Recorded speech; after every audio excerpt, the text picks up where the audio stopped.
সংস্কৃতি কি জিনিস সেটা কিন্তু আসলে আমরা বুঝি না। কি কোন বুঝি না। আমরা সংস্কৃতি বলতে বুঝি হয় ঢোল তবলা নিয়ে অথবা গায়ক গায়িকাদেরকে নিয়ে এরকম কোনো অনুষ্ঠানে রাজা গাওয়া হবে অথবা কোনো খেলা টেলা হবে, সেখানে গান বাদ্য মাইক টাইক বাজবে, এটা মনে হয় একটা সংস্কৃতি চলতেছে। কি কথা বলেন, এরকম কিছু কিনা? আমরা এরকম কিছু একটা বুঝি কিনা যখন আজকে সংস্কৃতি অনুষ্ঠান মানে এরকম একটা কিছু ঘটে। কিন্তু আসলে দেখেন, ইসলাম যদি কমপ্লিট কোড অফ লাইফ, ইসলাম পরিপূর্ণ একটা জীবন ব্যবস্থা। আলোচনা হবে ওয়াজ না। ইসলাম কি বলেন? একটা পূর্ণাঙ্গ জীবন ব্যবস্থা হলো ইসলাম। ইসলামের ভিতরে কোনো জিনিসের কমতি বা ঘাটতি নাই। মানুষের যেই জিনিসের উপকার আছে, প্রয়োজন আছে, ইসলামের ভিতরেও সেই জিনিস আছে। আছে না নেই? কি কথা বলেন, আছে না নেই? এই সংস্কৃতি ইসলামের ভিতরে যেই পরিমাণ আছে, অন্য ধর্ম বা অন্য কোনো জিনিসের ভিতরে এত নাই। যেটা বলেন সুবহান। কিসের ভিতরে আছে? ইসলামের ভিতরে। তথা সংস্কৃতি হলো একটা জাতির পরিচয় বহন করে। শিক্ষা এবং সংস্কৃতি, সংস্কৃতি কি? একটা জাতির পরিচয় বহন করে তার সংস্কৃতির মাধ্যমে। আমরা বুঝি না, আমরা কি বুঝি না সংস্কৃতি কি জিনিস। সংস্কৃতি ওই জিনিস যে একজন মুসলমান যখন জন্মগ্রহণ করে তখন তার ডান কানে আজান দেওয়া, বাম কানে একামত দেওয়া ইসলামী সংস্কৃতি। কথা ঠিক কি ঠিক না? একজন হিন্দু জন্মগ্রহণ করলে দেয়, আজান দেয়। খ্রিস্টান জন্মগ্রহণ করলে আজান দেয়। কি কথা বলেন? তাহলে একজন মুসলমানের ভূমিষ্ঠ হওয়া একটা ইসলামী সংস্কৃতি আছে না নেই? কি কথা বলেন, আছে না নেই? এটা ইসলামী সংস্কৃতি, এটা ইসলামী সংস্কৃতি। একটা মানুষ কিভাবে জীবন পরিচালনা করবে। একটা মানুষ, মুসলমানের বিবাহ হয়, মুসলমানের কি হয়? কি কথা বলেন? হিন্দুরও খ্রিস্টানেরও হয় কি হয় না? মুসলমানের বিবাহ হয় মুসলমানের সংস্কৃতি অনুযায়ী, হিন্দুর বিবাহ হয় তাদের সংস্কৃতি অনুযায়ী। কথা ঠিক কিনা? একজন খ্রিস্টানের বিবাহ হয় তাদের সংস্কৃতি অনুযায়ী। কথা ঠিক কিনা? মুসলমানের সংস্কৃতি অনুযায়ী তাকে চলতে হয়, হয় কি হয় না? একজন মুসলমান মৃত্যুবরণ করে তার দাফন কাফন জানাজা ইসলামী সংস্কৃতি অনুযায়ী তাকে দাফন কাফন করা হয়, নাকি একজন হিন্দুর সংস্কৃতি অনুযায়ী করা লাগে? কি কথা বলেন, করা হয় না? বরং একজন মুসলমানের সংস্কৃতি অনুযায়ী তাকে দাফন কাফনের ব্যবস্থা করতে হয় কি হয় না? সংক্ষেপে বোঝাতে চাই, একজন মানুষের জন্মগ্রহণ থেকে শুরু করে নিয়ে তার চলাফেরা, উঠা বসা, আচার আচরণ, লেনদেন, এমনকি মৃত্যু পর্যন্ত কিভাবে জীবন পরিচালনা করবে, সকল কিছুর একটা বিধান আছে। ওই বিধান ইসলামী সংস্কৃতি অনুযায়ী চলে। চলে কি চলে না? কি কথা বলে?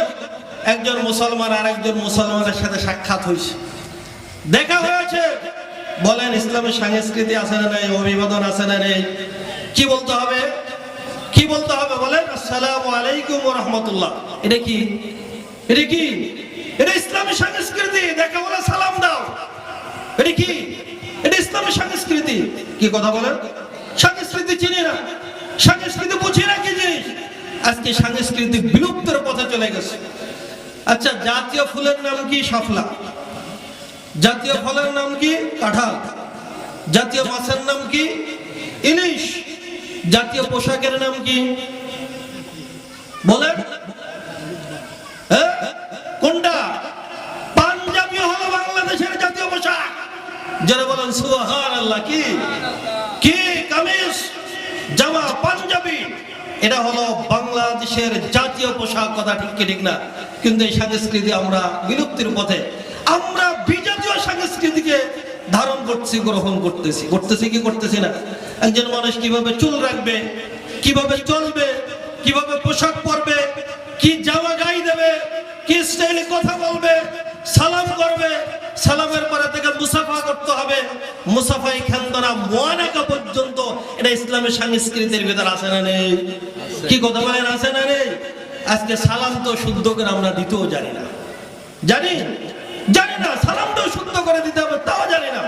দূরের থেকে খালি সালাম, রাসূল বলে হাত ইশারা করে সালাম দিলে হবে না, সালাম তাকে শোনায় দিতে হবে। মুসাফা এটা তো আরো একটু দূরে চলে গেছে। কি কথা বলেন? মুআনাকা শুধু দুই দে, কয় দে আছে বলেন? মুআনাকা মানে কি? কুলাকুলি। মুআনাকা বললেও তো অনেকে এখন বুঝবো না। কি কথা বলেন? মুআনাকা মানে কি? কুলাকুলি। কুলাকুলি যখন সর্বপ্রথম ওহী নাজিল হয়েছে, জিবরিল আলাইহিস সালাতু ওয়াস সালাম আসছেন, আল্লাহর হাবিবকে বলছেন ইকরা। রাসূল বলেন মা আনা বিকারিন, আমি তো পড়তে জানি না। তিনি কি বললেন? ফাখাযনি ফাকাত্তানি।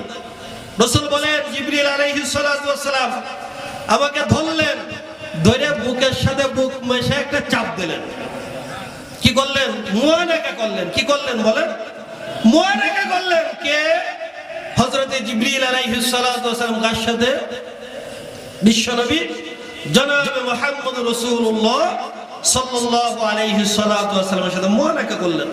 আবার ছেড়ে দিলেন, আবার করলেন, আবার ছেড়ে দিলেন। তৃতীয়বার করার পরে ইকরা বিসমি রাব্বিকাল্লাযী খলাক আয়াতে কারিমা নাযিল হয়েছে। কোরআনের প্রথম আয়াত নাযিল হয়েছে। সেখানে সিনা টু সিনা, বুকের সাথে বুক মেলানোর পরে। আর আজকে আমরা দূর থেকে একটা হাত ইশারা করে সালাম দেয়, অনেক উচ্চারণও করতে জানি না। হাত মিলানো দূরে থাক, বুকের সাথে বুক মিলাতে হয়। এটাও যে ইসলামের সংস্কৃতি, এটাও আমরা ভুলে গেছি। মহাব্বত কিভাবে আসবে? একজন মুসলমানের একজন মুসলমানের সাথে তার মহাব্বত, ভালোবাসা, হৃদ্যতা কিভাবে পয়দা হবে? কিভাবে হবে? কি আমরা তো এটা আস্তে আস্তে বিলুপ্তির পথে চলে গেছি। কি করে হয়ে গেছে না জানি না। হাজার রকমের সংস্কৃতি আছে, এমনকি ইসলামের কৌতুক এটা ইসলামের ভিতরে আছে না নেই? একদিন রাসূল করিম সাল্লাল্লাহু আলাইহি ওয়াসাল্লাম বলছেন কতালা মুআজ্জিনু মুআজ্জিনা। কতালা মুআজ্জিনু মুআজ্জিনা। সাহাবারা বসা, রাসূল বলতেছেন যে একজন মুআজ্জিন আরেকজন মুআজ্জিনকে হত্যা করতেছে। একজন মুআজ্জিন আরেকজন মুআজ্জিন কি করতেছে? হত্যা করতেছে। সবাই অবাক হয়ে গেছে, কি ব্যাপার? মুসলমান একজন আরেকজনকে হত্যা করতে পারে না। এদিক ওদিক তাকিয়ে দেখে হযরত বেলাল রাদিয়াল্লাহু তাআলা একটা মোরগ জবাই দিচ্ছে। জোরে বলো সুবহানাল্লাহ। হযরত বেলাল কি করতেছে? মোরগ জবাই দিচ্ছে। মোরগ কি কথা বলেন? একজন মুয়াজ্জিন আজান, মুয়াজ্জিন আজানের আগে মোরগ আজান দেয়। দেয় কি দেয় না? কি কথা বলেন? দেয় কি দেয় না? এটা ওটা ইসলামের সংস্কৃতি। কি কথা বলেন? কৌতুক। এটা ইসলামের ভিতরে আছে না নেই? কি কথা বলেন? আছে না নেই? এরকম হাজার রকমের আছে, হাজার রকমের আছে, যে চিন্তাও করা যায় না, কল্পনাও করা যায় না। ইসলামের ভিতরে আছে। কি কথা বলেন? কিন্তু আসলে সেই ইসলামী সংস্কৃতি, ইসলামী রীতিনীতি, ইসলামী কৃষ্টি কালচার, ইসলামী তাহাজিব তামাদ্দুন আমাদের থেকে বিলুপ্ত হয়ে আমরা এখন বিজাতীয় পাঁচটা গোলামে পরিণত হয়েছে। কথা ঠিক কিনা? আমরা এটা চাই না। আমরা চাই বাংলাদেশ ৯২% মুসলমানের দেশ। কথা ঠিক কি ঠিক না? এই দেশ আল্লাহ, এই জমিন আল্লাহ, এই আসমান আল্লাহ, এই দেশের আইনও চলবে একমাত্র আল্লাহর আইন অনুযায়ী। কথা ঠিক কি ঠিক না? কার আইন চলবে বলেন? কার আইন অনুযায়ী চলবে? ইনিল হুকমু ইল্লা লিল্লাহ। যদি না চলে, যদি আমরা করতে ব্যর্থ হই, কিয়ামতের ময়দানে জবাব দেয়া লাগবে কি লাগবে না? কি কথা বলেন? লাগবে কি লাগবে না? লাগবে। আল্লাহ পাক রব্বুল আলামিন বলেন ইন্নাদ দীনা ইনদাল্লাহিল ইসলাম। একমাত্র জীবন ব্যবস্থা কি বলেন? একমাত্র জীবন ব্যবস্থা কি? ইসলাম। আপনি যদি সেই ইসলামকে বাদ দিয়ে বলেন যে না, ইসলাম জীবন ব্যবস্থা না, আমার জীবন চলবে গণতন্ত্র দিয়ে, বলেন আল্লাহর সাথে যুদ্ধ ঘোষণা হবে কি হবে না? কি কথা বলেন? হবে কি হবে না? আল্লাহ বলে আমার ধর্ম হলো ইসলাম, আমার জীবন ব্যবস্থা হলো ইসলাম। যদি আপনি বলেন যে আমি ইসলামী নিয়ম নীতি অনুযায়ী, ইসলামী সংস্কৃতি অনুযায়ী চলবো না, আমি রাশিয়ার নিয়ম নীতি অনুযায়ী চলবো, হবে? কি কথা বলেন? আল্লাহর সাথে যুদ্ধ ঘোষণা হবে কি হবে না? কি করে? হবে কি হবে না? লেনিন কার্ল মার্ক্সের নিয়ম নীতি অনুযায়ী চললে কি আমাদের ময়দানে মুহাম্মদুর রাসূলের সুপারিশ পাওয়া যাবে? কি কথা বলেন? যাবে? যাবে না। এজন্য আপাদমস্তক পা থেকে মাথা পর্যন্ত সোজা নয়, বরং বাংলার সংসদ ভবন ইসলাম দিয়ে সাজাতে হবে, ইসলামী কৃষ্টি কালচার দিয়ে, ইসলামী সংস্কৃতি দিয়ে, ইসলামী তাহাজিব তামাদ্দুন দিয়ে আমরা এই সাজানোর জন্য কারা কারা প্রস্তুত আছি? আল্লাহু আকবার। হাত উঁচু করে দেখাবো। আল্লাহ পাক রব্বুল আলামিন সে তৌফিক দান করুক।